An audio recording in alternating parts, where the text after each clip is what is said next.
I feel today? Ask yourself this question. What time is it? Game time! What time is it? Game time! What time is it? Game time! What time is it? Let's go! We ready! We ready! We ready! We ready! And let's go to the house! And let's go to the house! When I step on the field, I send one message. And this is what it feels like. This is what it feels like. Football is getting hit. That's it. It's gonna be football now! What time is it? Game time! What time is it? Game time! What time is it? Game time! What time is it? Let's hunt now! Let's hunt now! Let's go! Let's hunt! We ready! And let's go to the house! And let's go to the house! We're talking about the Jets like we're talking about the Saints. You know, all this, how like we the Miami Heat of football. Yap, yap, yap, yap. The bottom line is you got to buckle up your chin strap. It's embarrassing. Yap, yap, yap, yap. Don't disrespect the game like that. There's too much crying from them. He's a man. They can be hit just like us. He's a man. You already make the big money. He's a man. Don't cry when you step on the field, man. That's war out there. When I step on the field, I send one message. This is what it feels like. Oh, my bad, my bad. Your bad don't work in my world. What time is it? Game time! What time is it? Game time! What time is it? Game time! What time is it? Let's go! Let's go! Let's go! We ready! And let's go to the house! And let's go to the house! It's a wrap. Game over.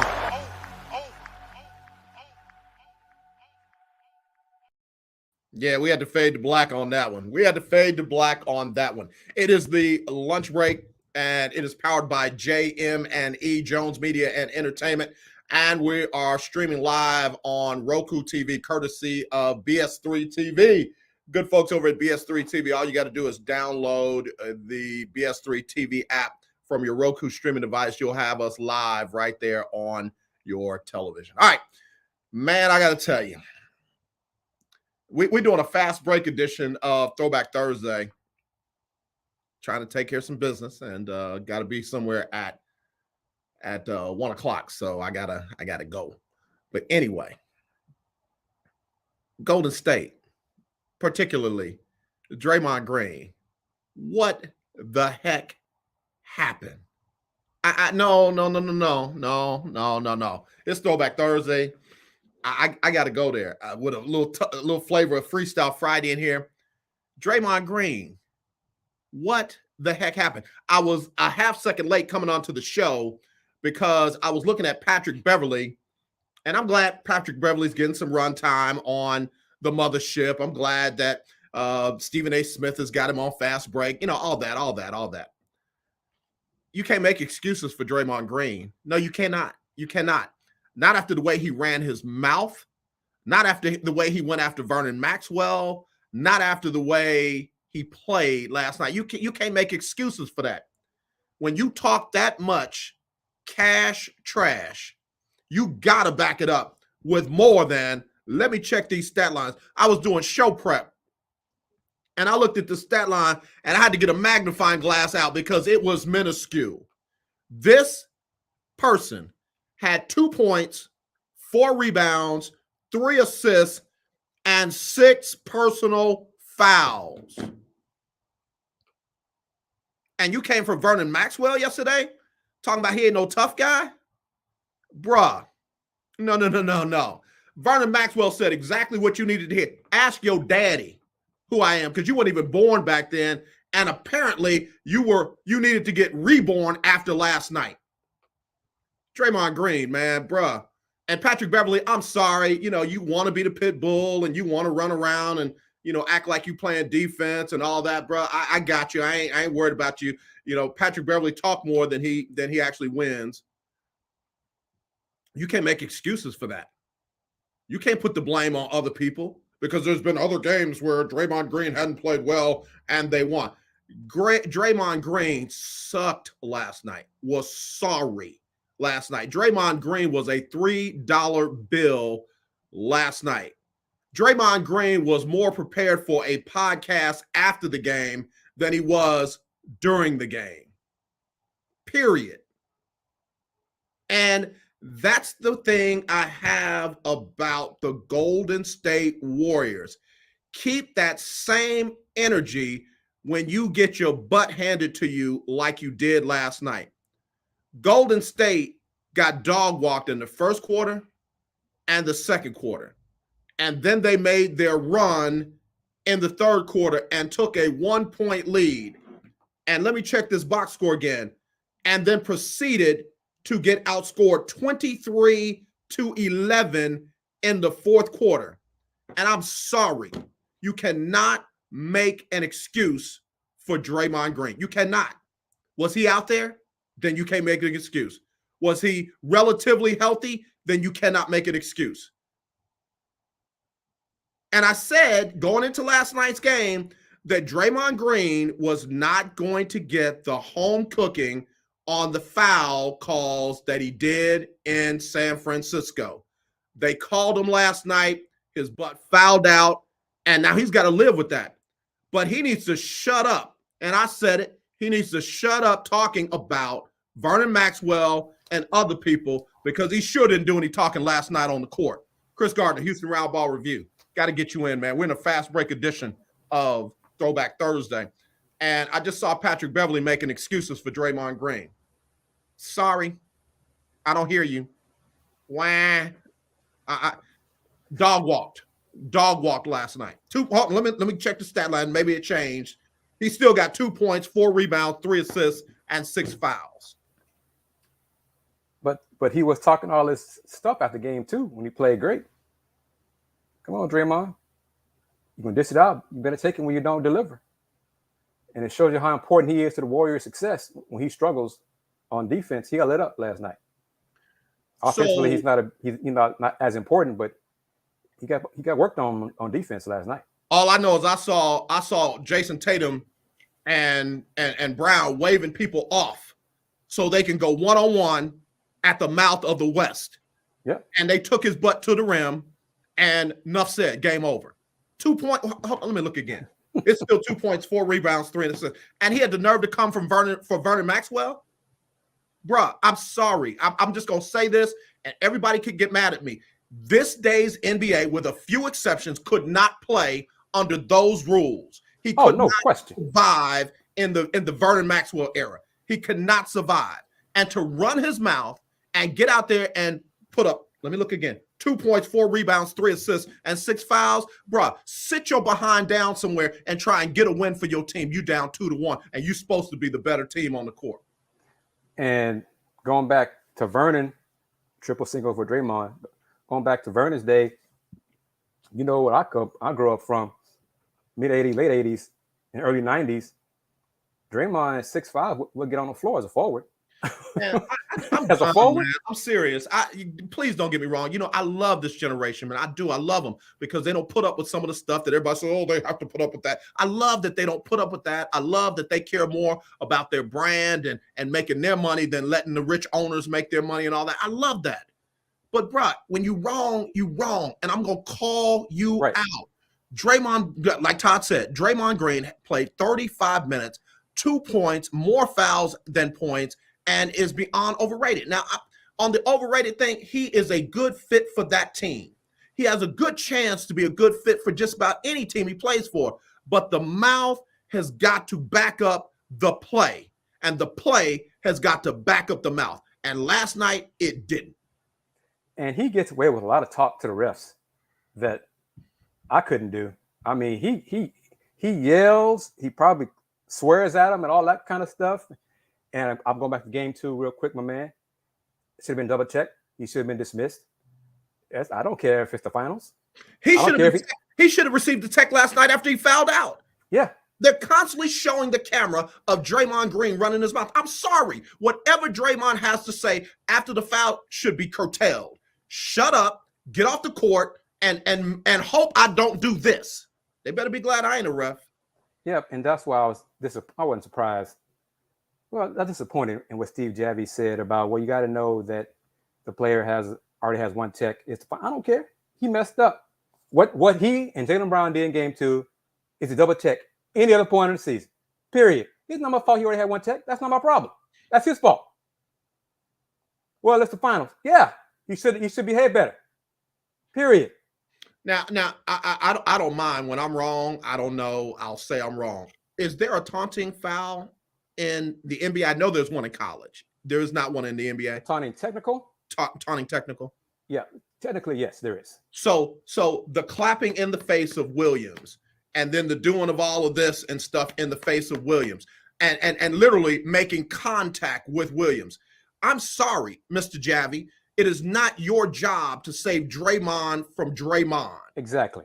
If Draymond does something that warrants a technical foul and you don't call it, then you're not doing your job.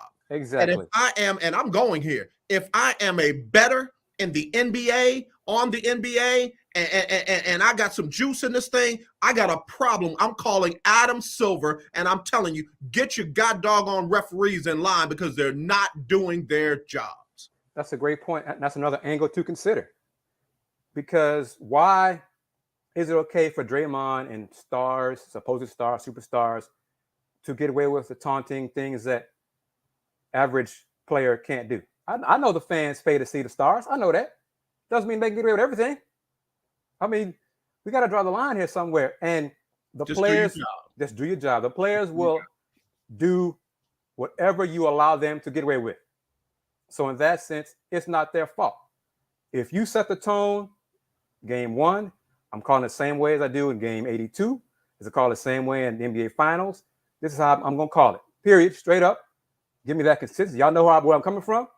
You talk to me wrong, you get a tech. Let's go to the other part of it. The other part of it is Ime Udoka is dog walking Steve Kerr. Ime Udoka is dog walking Steve Kerr.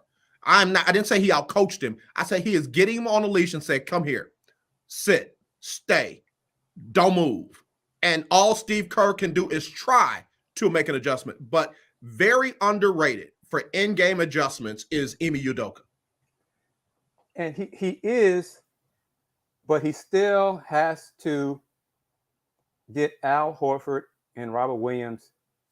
And he wants them to, because you see him on the sidelines telling the guys, y'all got to get up higher on these picks, these high screens with Steph Curry. Don't leave this man open like that. Don't give him that much space. Right. But other than that issue, and that's really on those two players, because I know it's in. I was going to say that's more on those two players than it is on the on the system. It's on the board, guys.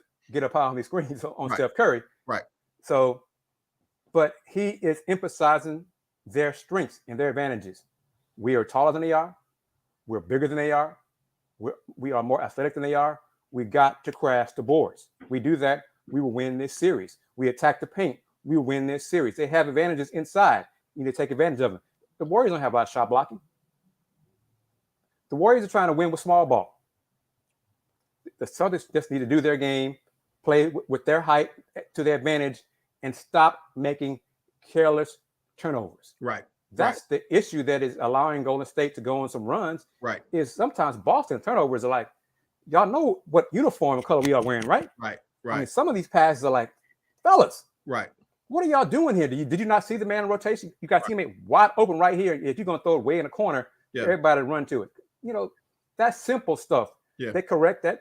I think they'll win the series. Yeah. Chris Gardner, Houston Round Ball Review, joining us on this fast break edition of Throwback Thursday. Jaylen Brown is an extremely underrated defender. Jaylen Brown is a one-man double team. Jaylen Brown locked up Steph Curry on the perimeter and literally didn't fall for a head fake, ball fake, nothing fake. Was just, I'm right here. I ain't going nowhere. Right. And poked the ball away a couple of times. Jaylen Brown is an extreme. Jaylen Brown is what what's I just said his name. Used to play for the Rockets, plays for the Clippers now. Mr. Russell Westbrook is fake. Pat Bev. Pat Bev.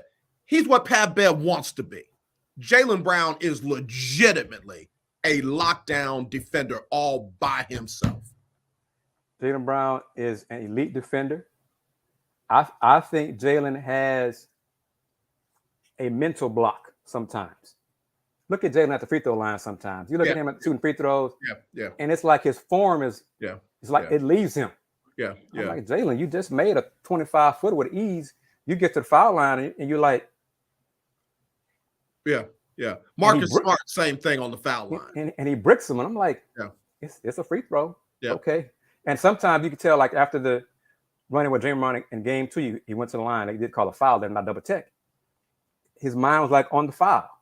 Because his form was just all off. The free throw was just a brick. He had no chance of going in. You gotta, mentally you gotta be there all the time. Defensively, he's getting there. He can lock people up, no question about it. But he also has some breakdowns with those passes too. Sometimes he and Jason Tatum just like, what is this? That could be part of this youth and inexperience. So if they get that cleaned up going forward in the future of their careers, man, look out. No, I agree. Chris Gardner, Houston Roundball Review, joining us here on the lunch break. So I said yesterday, teams that win game 1, games 3, and game 5, 92, close to 93% of the time they go on to win the NBA Finals. Game 1, 3, and 5. We'll see. I mean, Boston, they should win tomorrow. And then we'll see what the dynasty does when they get back to the Bay. If they win Friday, then it's either they're going to do what Cleveland did to them or they out of here. And plus, Steph's foot could be a concern, could be an issue. And let me say, it wasn't dirty. Right. Driving on the floor, loose ball, that stuff happens. Sometimes guys get concussed when they bang heads. Driving on the floor for loose balls. That's part of it. Part of why you dive on the floor for the basketball. Right. I want it, you want it. So somebody gonna get it. And sometimes you guys, your foot gets rolled up. It happens, but that's not on purpose. I'm going for the ball. So. Well, I do like what Vernon Maxwell said a lot of these guys are tuxedo players. They don't really want to be touched. They want to look good. They don't really want to be touched. And back then they used to dive on the floor for the ball. They used to give them the business under the pile. I mean, we saw who was it? Wasn't it Danny Ainge biting somebody's finger or something under the pile and stuff like that? Well, he bit he bit Tree Rollins. Tree Rollins, I forgot if it was Tree's finger or his leg or something. But it's a different era, man. Different era. And again, man, I'm not saying that these guys are not tough. All I'm saying is just because you tough now doesn't mean you would have been able to hang back then. Right. People say that they would have adjusted their game to back then. Maybe they would have, but they definitely aren't in the same conditions now. Right. It's a different era, and guys are a lot into their brand now, but different rules, they would have adjusted. You had no choice. But the game back then was way more physical than it is now. Way more physical. And, of course, less emphasis on three-point shooting and a lot of different things. But, the game has evolved for good and for bad. So, but I'm old school. So I like seeing the physical contact and diving on the floor and going into the crowd, all that kind of stuff. That's how I used to play. Kevon Looney was an X factor heading into this series. I think I forgot that the X factor really is Robert Williams. The more comfortable he gets on that knee and he's able to kind of control defending the basket and make himself available in passing lanes to be able to attack the rim, what I am seeing out of him is what I expected out of Kevon Looney. Well, Looney's not athletic as Robert Williams is, for one, but the winner of that matchup, their team probably is going to win because Looney's important keeping possessions alive for Golden State. He's great at crashing the boards. He's a garbage scorer. You're not going to run any plays for him, but if you can neutralize him and keep him off the glass, then that's a big part of Golden State's offense. Their second chance points. You limit them at second chance points, their offensive rebounding, and their points off turnovers, then you got a chance to beat the Warriors. And that's what Boston's done twice. Got to do it 2 more times. And then Wiggins is another one that I expected more out of. I'm not saying he's not playing well. Because he hits some big shots, but they've been able to neutralize him. They've been able to keep his explosions intact. And that's part of it. That's why I kind of lean. Well, no, I didn't lean toward it. I picked Boston to win the series. Matchups. It's all about matchups. One thing the Mavs could not do was neutralize Wiggins, neutralize Looney. Boston can do that. They have the athletes and the size and the length to do that, and they've done it twice. Yeah, Chris Gardner, Houston Roundball Review, joining us in this fast break edition of Throwback Thursday. Here's where I think Steve Kerr is not coaching well. In a round of the playoffs, when Steph Curry was coming back off of injury, they brought Poole in and they brought Steph off the bench.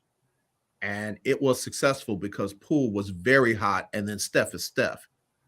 Especially if Steph is hurt after last night's game. Does Steve Kerr make the grown man decision to start Poole and bring Curry off the bench? He probably should in one basic sense, because Jordan Poole is not playing as well, as effectively in his role now as he was earlier. And they need his firepower. You know, he is not as consistent getting things done offensively as he was earlier in these playoffs. And they're going to need him. You know, Steph and Clay did their thing last night, and they still lost. So they're going to need more firepower, if it's Poole, Wiggins, whoever, to get this done. And if they're going to play small ball, then they got to figure out a way to rebound too. Yeah.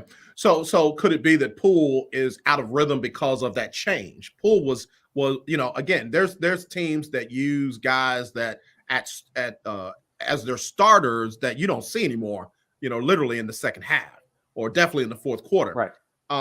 Poole could be out of rhythm because of that change, because you're right, he hasn't been the guy he was in that first, second, or third round. Could be he's out of rhythm. Could be he's dealing with guys who are as athletic and have the length to give him problems. You know, because every so often Jordan Poole travels a lot. Time for ref to call it. You know, I saw that in the Maverick series. My man takes steps, a lot of steps, and if you let him do that, that helps his rhythm. Well, if you don't let him do that, he's struggling right now. Yeah, so yeah. I'm not surprised by the series, but I am surprised by the series. I said Boston being the number one defense in the NBA was going to pose a bigger problem to the Golden State Warriors than I thought. But the way Golden State played defense in game 2 was like, okay, I told y'all they had that in them. Right.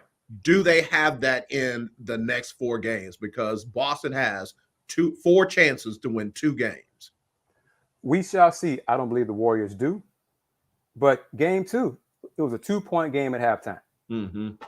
At third quarter, Boston, their offense took a nap. Part of that was because of Golden State's defense, and the Warriors' offense lit up.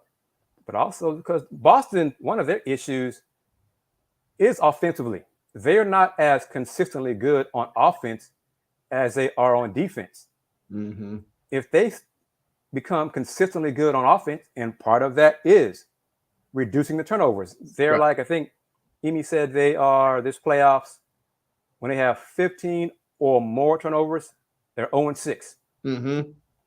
Well, you have 14 or less. You're giving your chance more chances to score. You're giving the other team less chances to score off those turnovers. Yeah. It makes your offense more efficient and more productive. Yeah. So some of that offensive miscues is more Boston hurting themselves than Golden State's defense doing that. I typically don't like when people say that because it discredits the other team. But when I look at that stat right there, they had 12 turnovers last night. Yeah. They had 12 turnovers, 19 points off the turnovers, but 12 points, 12 turnovers. Which shows you most of those turnovers were live ball turnovers. Yeah. Which led to Golden State scoring in transition. Right. You can't do that against great teams. Right. If you're going to turn it over, throw it out of bounds. Yeah. It's a dead ball turnover, make them score against your half-court defense. So real quick, Chris Gardner, Houston Roundball Review, joining us here on this fast break edition of The Lunch Break, powered by JM&E, streaming live on Roku, courtesy of BS3 TV. So one thing I noticed that Udoka got out of the pick and roll with, the players you talked about and allowed Green and Brown and even to a little bit of Smart to run some ISO ball where they cleared out and they let them go straight to they started up high. Right. And they gave them a couple of, choices left or right to make some things happen. And Golden State did not adjust to that. There were times when nobody came over to help and they left Steph in some one-on-one situations that allowed him to get in foul trouble. And they even left Draymond Green on an island a number of times. What are your thoughts about adjustments that Golden State can make to that? Well, first, it's individual defense. They got to be better on the perimeter by themselves, because if you, as an individual, have problems keeping your man or staying in front of your man, then it causes breakdowns on the back end. And those breakdowns on the back end, rotations could be late.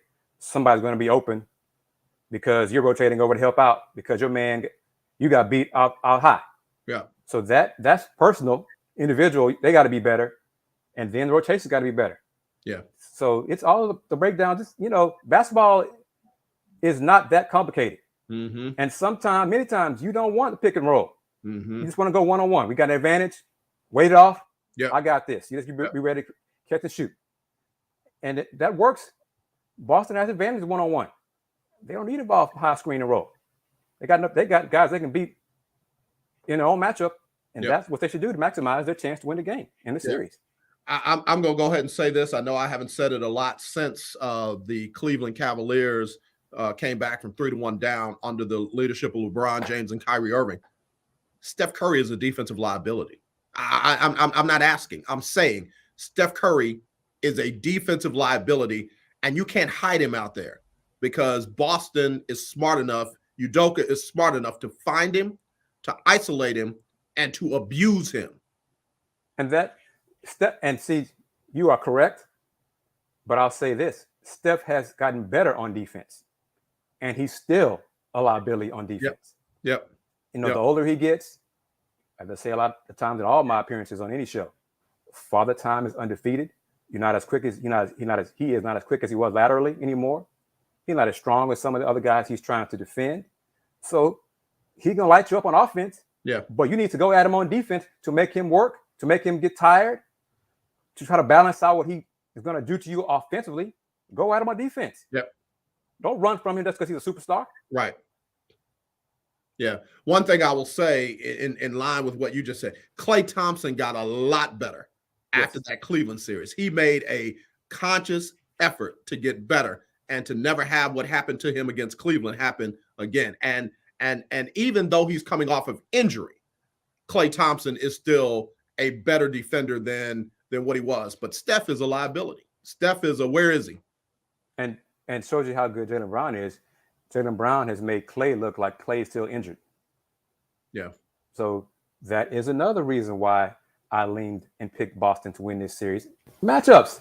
Yeah. But it's up to Coach Udoka and the players to exploit their advantages. And so far they've done that. As long as they keep doing that, limit those mistakes, they can win this chip. Yep. I told everybody that the big three for Boston was as good as the big three from Golden State. And I said, it's not the same. They don't hit the big bang shots and da-da-da-da-da, but they make plays. And guess what? They've proven me to be right.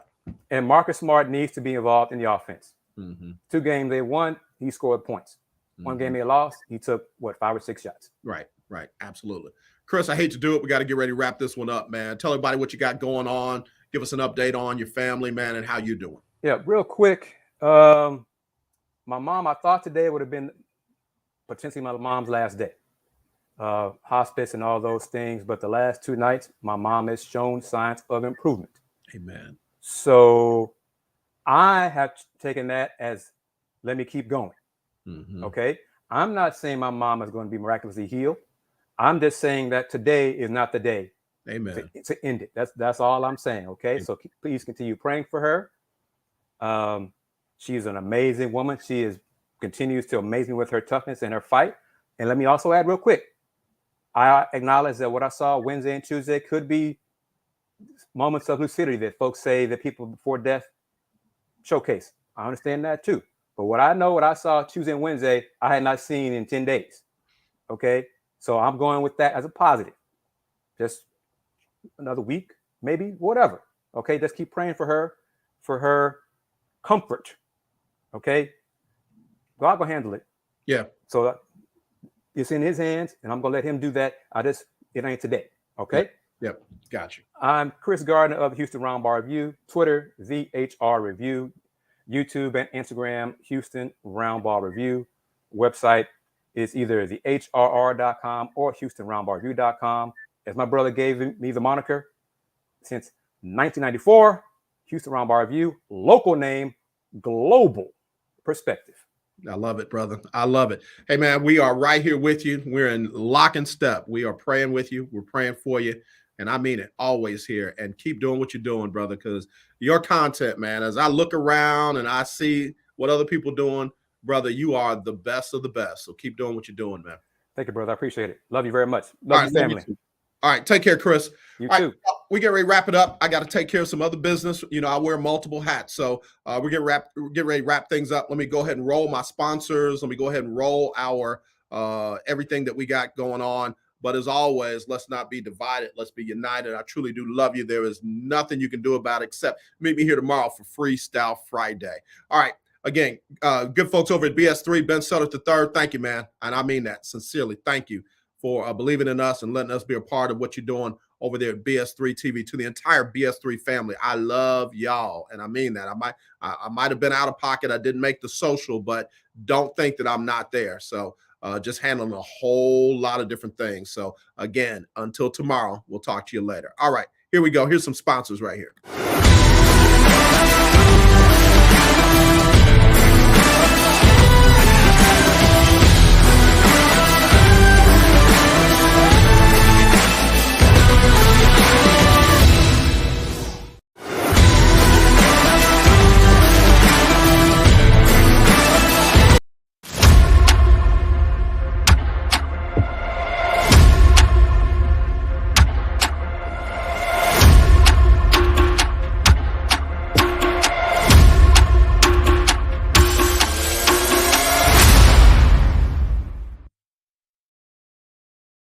Wilkes with what you need to know. Today is Thursday, or, Friday Eve, June 9th, 2022.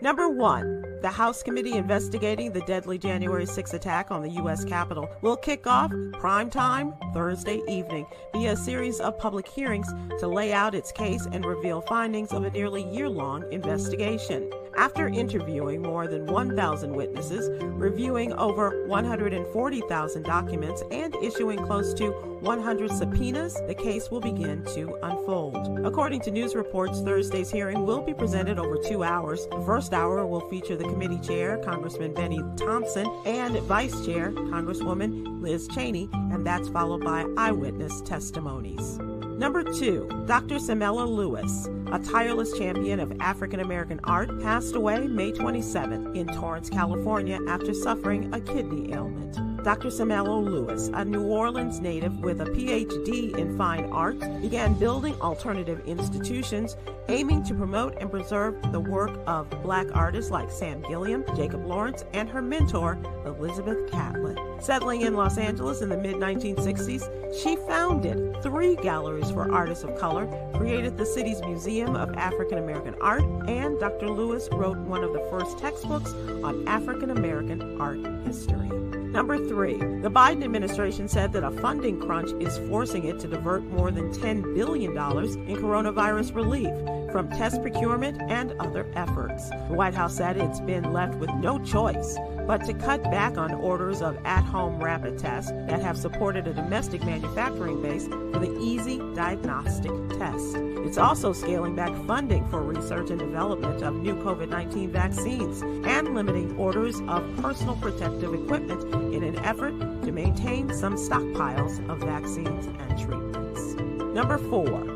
A Black spa owner from Texas who wished to remain anonymous has said she was harassed by a white man because of her race and class. In a video, the unidentified spa owner explained how Levi David Briggs came into her business before his appointment, roamed around, looked into rooms, and made her and her employees and customers feel uncomfortable. She shared on her social media account that Briggs left after 35 minutes, and she identified him as a locksmith and reportedly one who has a criminal history of doing this to other businesses. Number 5, heart disease and stroke do not discriminate.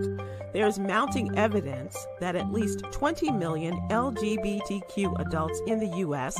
experience worse cardiovascular health compared to cisgender heterosexual adults. A mix of discrimination, risk factors, barriers, and clinical reasons may help explain the disparity, but more research that includes and focuses on sexual and gender identity and the relationship with heart and brain health is needed. Read more about it in today's What You Need to Know newsletter. Here's your daily inspiration from Yogi's Jewels. Let your character dictate your emotions. Don't let your emotions dictate your character. Join me today live on YouTube and Facebook at 7 p.m. Eastern, 6 p.m. Central for a very special edition of Check In and Check Up for Your Health with Dr. Johnny Lee, comedian Flame Monroe, and nonprofit co-founder Connor Schoen. Thank you to our What You Need to Know partners, Alpha Kappa Alpha Sorority Incorporated and the American Heart Association. To subscribe to my free daily newsletter, please visit SibylWilkes.com. Be informed, be empowered.